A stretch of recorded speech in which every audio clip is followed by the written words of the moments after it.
올인원 중학영어 139강 강의 시작해 보도록 하겠습니다. 저는 김정원입니다. 자, 지난 시간까지 저희가 필수 성분들의 종류와 그 각각의 자리에 누가 들어갈 수 있는지, 그리고 플러스 알파로 필요한 문법 용어까지 이제 추가 설명을 다 드려서 깔끔하게 기본적인 뼈대에 대해서는 이제 설명이 마무리가 된 것 같아요.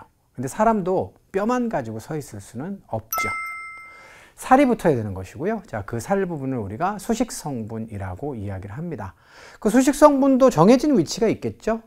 그것을 우리는 두 개로 나누어서 강의를 진행하려고 하고요.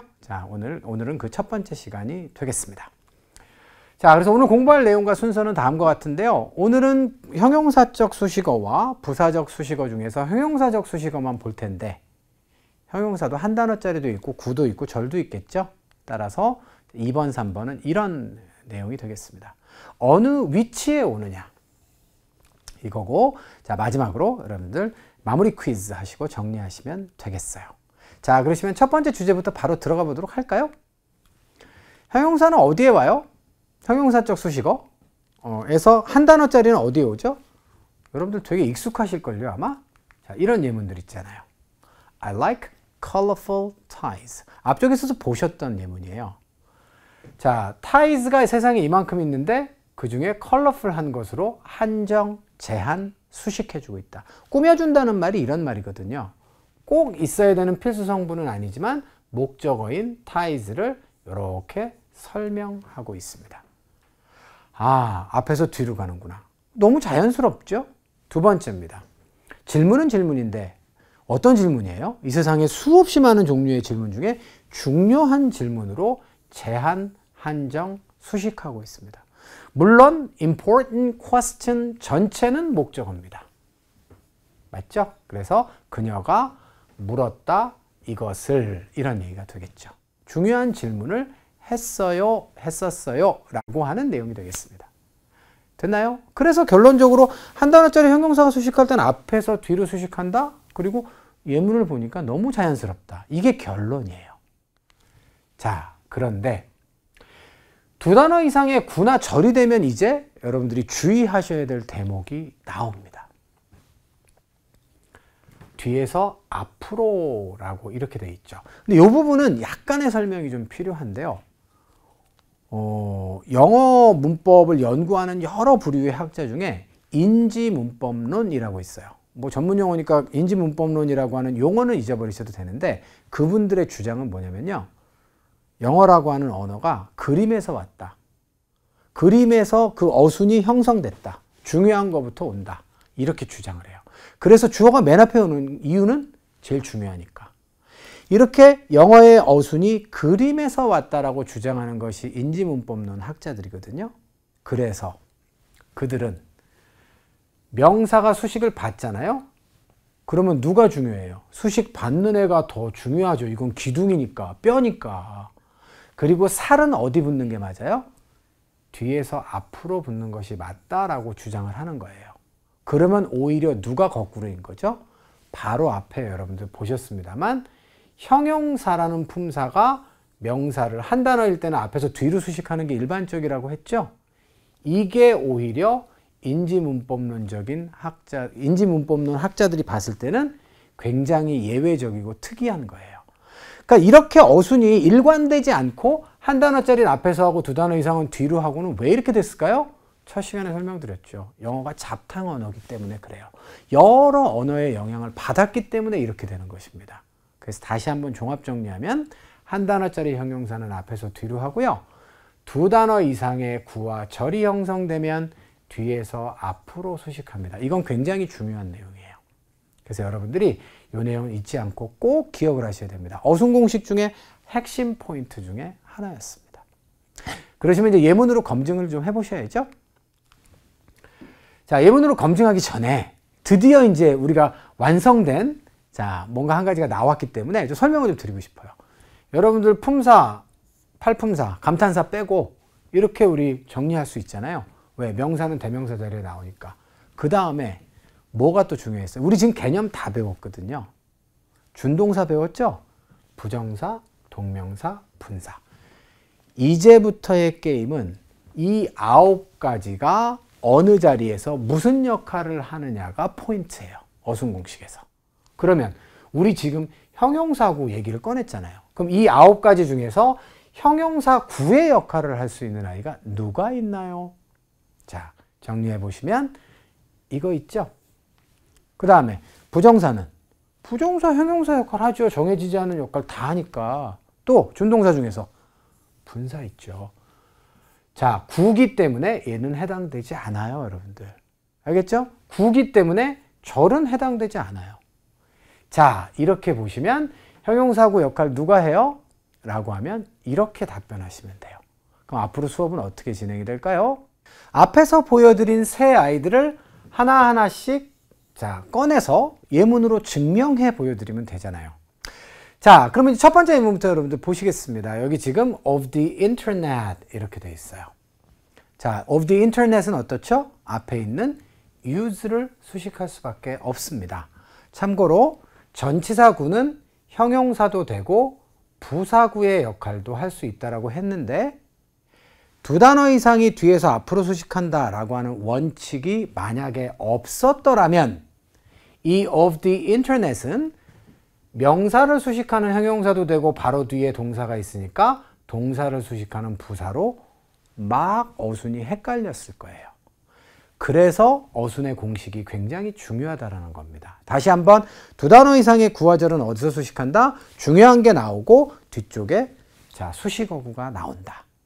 나무꾼과 도끼를 여러분들 도끼 들고 있는 나무꾼을 그릴 적에 누굴 먼저 그려요? 도끼를 먼저 그리지는 않습니다. 나무꾼을 그리고 그 다음에 도끼를 그리는 거죠. 중요한 것부터 먼저 나온다는 거예요. 이게 영어의 어순이 형성되는 과정이라고 설명하는 거예요. 자, 그 나무꾼이 뭐라고 얘기하죠? 오키도끼 이렇게 얘기하나요?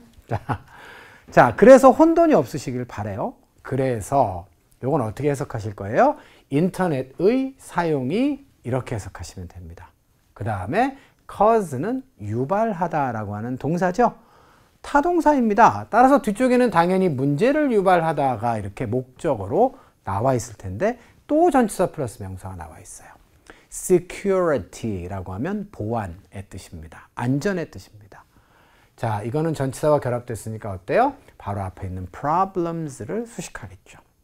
보안의 문제를 유발합니다. 이런 뜻이 되겠어요. The use of the internet causes problems of security 라고 하는 문장이 되는 거예요. 이해되셨어요? 오케이. 두 번째 문장으로 가겠습니다. 혼돈하시면 안 됩니다. 뒤쪽에 앞에서 뒤로 수식은 안 돼요. 따라서 이 지역의 호텔들이라고 번역하셔야 됩니다. 얘가 만약에 부사가 되고 싶으면 이 자리에 나오면 안 되는 거예요. 다른 자리로 옮겨가야 이 지역에 가지고 있어요. 이렇게 되는 겁니다. 자, 그래서 영어는 다시 한번 어순이 굉장히 중요하죠. 자, 그럼 해석이 어떻게 될까요? 자, 문장의 주어는 hotels가 되겠고요. 어떤 호텔들이에요? 자세히 설명해 주세요. 이 지역의 호텔들이 가지고 있어요. 타동사니까 뒤쪽에 목적어가 왔겠죠. 많은 빈 방들을 가지고 있습니다. 이렇게 되겠어요. 아, 전치사구가 명사 수식할 때는 명사 뒤에서 이렇게 수식하는구나. 두 번째, 부정사구가 명사를 수식할 때 뭐가 바뀌었을까요? 똑같죠. 두 단어 이상이기 때문에 명사를 뒤에서 앞으로 수식합니다. something, 품사는 명사고요. 문장 성분은 목적어입니다. 나는 뭔가를 원합니다. 그런데 뭔가가 세상에 종류가 많잖아요. 그 중에 마실 뭔가를 원한다. 이기 때문에 얘도 여러분들이 형용사적 수식어로 보셔야겠어요. 형용사적 수식어 우리 뭐라고 적기로 했죠? 앞으로 MA로 적을 거라는 거 다시 한번 확인시켜 드리고요. 자, 그 다음에 두 번째로 가겠습니다. 자, one way. 이 주어예요. 하나의 방법. 자, way라고 하는 단어는 길의 뜻도 있지만 방법의 뜻도 있죠.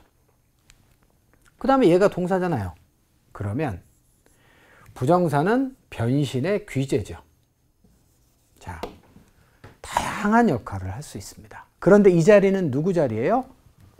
명사와 주어와 동사 사이입니다. 두 단어 이상은 무조건 뒤에서 앞으로 수식한다며요. 따라서 어떠어떠한 방법 이렇게 해석할 준비하세요. 다만 여기는 지금 형용사구 자리인데 동사 출신이니까 동사 구조겠죠? improve는 타동사입니다. 이하의 목적어가 왔어요. 자, memory는 기억이니까 당신의 기억력을 향상시키는 한 가지 방법은 이렇게 되겠습니다. 자, 그것은 바로 무엇입니까? 바로 바꾸는 거예요. 아, 이번에는 비동사 다음에 똑같은 투부정사가 왔는데 얘는 뭐예요? 얘는 보호죠, 결국은. 구조는 역시 보호 자리에 왔지만 동사 구조입니다. 타동사 다음에 또 목적어가 왔어요. environment는 환경이라는 의미예요. 그래서 공부 환경을 바꾸는 것이 기억력을 향상시키는 한 가지 방법이다, 이런 얘기예요. 똑같은 투부정사인데 사용된 위치가 어디냐에 따라서 신분 차이가 많이 나죠.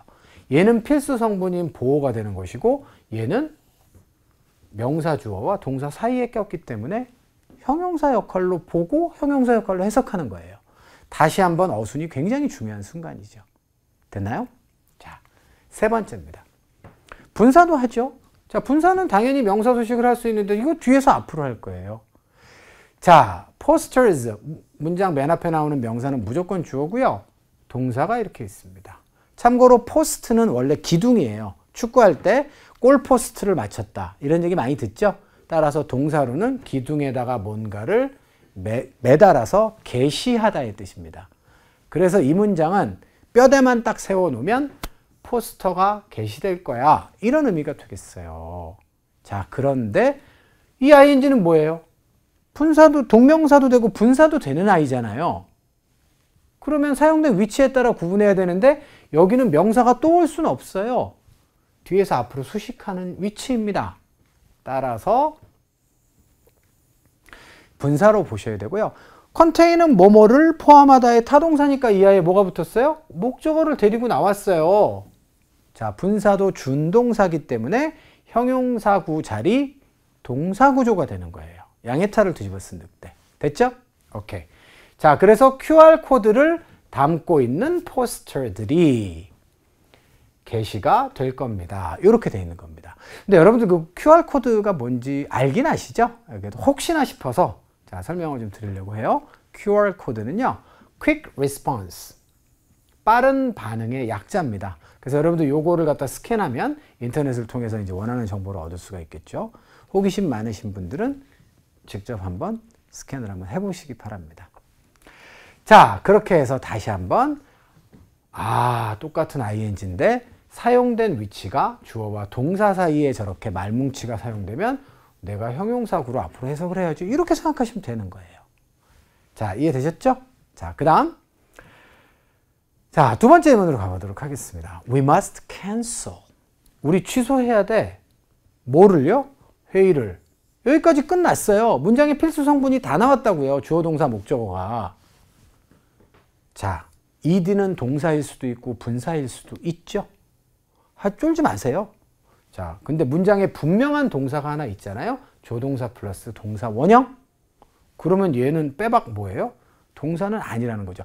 ed도 동사가 될 수도 있고 분사가 될 수도 있기 때문에 귀찮은 녀석 중 하나예요. ing와 함께. 그런데 사용된 위치가 어때요? 동사 자리는 아니니까 얘는 지금 이렇게 말뭉치가 뒤에서 앞으로 수식하는 거예요.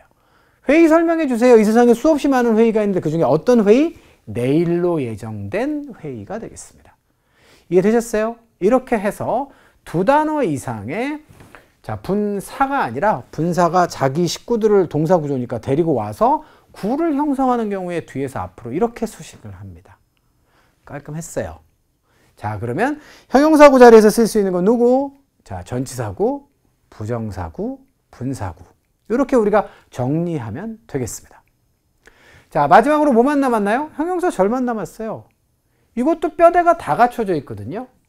끝. 이거 책이야. 그러면 이 대절은 여러분들 대절 이 앞쪽에 명사 역할 하는 것도 많이 봤잖아요. 그런데 이번에는 이 대절의 자리가 누구 자리가 아니에요? 명사 자리가 아니에요. 명사의 뒤에 있습니다. 그러면 형용사절로 자연스럽게 해석하시면 되는 거예요. 이해되셨죠?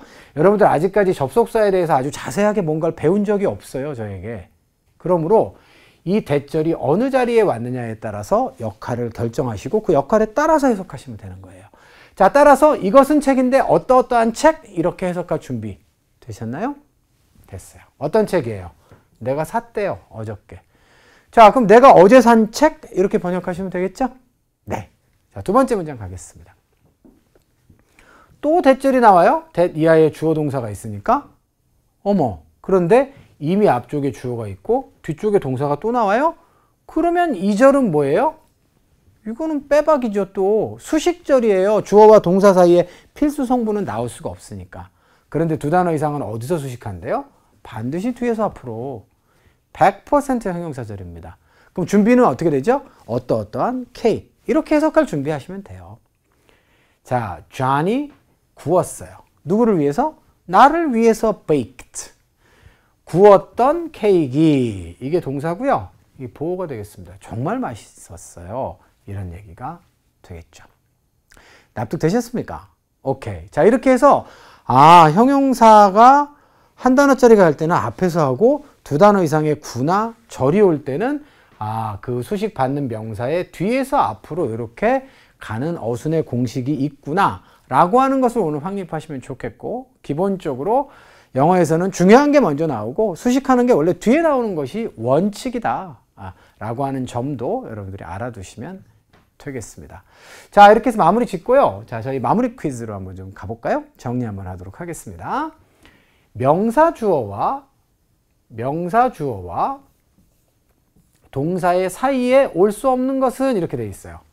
자, 그러면 이 자리에는 어떻게 되겠습니까? 형용사절 올 수 있나요? 네, 두 단어 이상은 뒤에서 앞으로 수식하니까요. 형용사는 올 수 있나요? 아니요. 정답은 B번으로 쓰시면 돼요. 전치사구도 똑같죠, 여러분들. 예, 전치사구도 두 단어 이상이기 때문에 뒤에서 앞으로 수식 가능합니다. 분사구도 마찬가지죠. 야, 요런 원칙을 알고 있으시면 정답을 B번으로 잘 쓰실 수 있었을 것 같고요. 두 번째로 가시면 부정사구와 전치사구가 공통으로 할 수 있는 거는, 얘는 명사, 형용사, 부사 역할, 핵심 품사 다 한다 그랬죠? 동사 빼고. 얘는 형용사, 부사 한다 그랬죠? 그럼 공통점이 뭐예요? 선택지 중에서. 형용사 쪽 수식어 역할을 공통으로 하네요. 맞죠? 명사, 수식을 둘 다 할 수 있다는 것입니다. 자, 충분히 잘 풀어낼 수 있을 거라고 보고요. 마지막 세 번째입니다. 형용사구로 못 쓰이는 게 누구예요? 얘는 형용사, 부사고 둘 다 되죠? 얘는 동사 빼고 다 되죠? 얘는 분사니까 당연히 형용사 역할 하죠. 동명사는요? 명사 역할이잖아요. 자, 이렇게 해서 여러분들, 자, 세 번째 문항의 정답도 D로 자, 정리를 하시면 되겠어요. 자, 깔끔했죠? 네. 자, 오늘 강의 마무리하도록 하겠습니다. 자세히 보아야 예쁘다. 오래 보아야 사랑스럽다. 너도 그렇다. 이게 지금 나태주 시인의 풀꽃인가 하는 그런 시일 거예요. 영어도 똑같습니다. 자세히 보면 예쁘고요. 오래 보면 사랑스러워요. 꼼꼼한 복습 강구드리도록 하겠습니다. 오늘 강의 마무리합니다. 고맙습니다.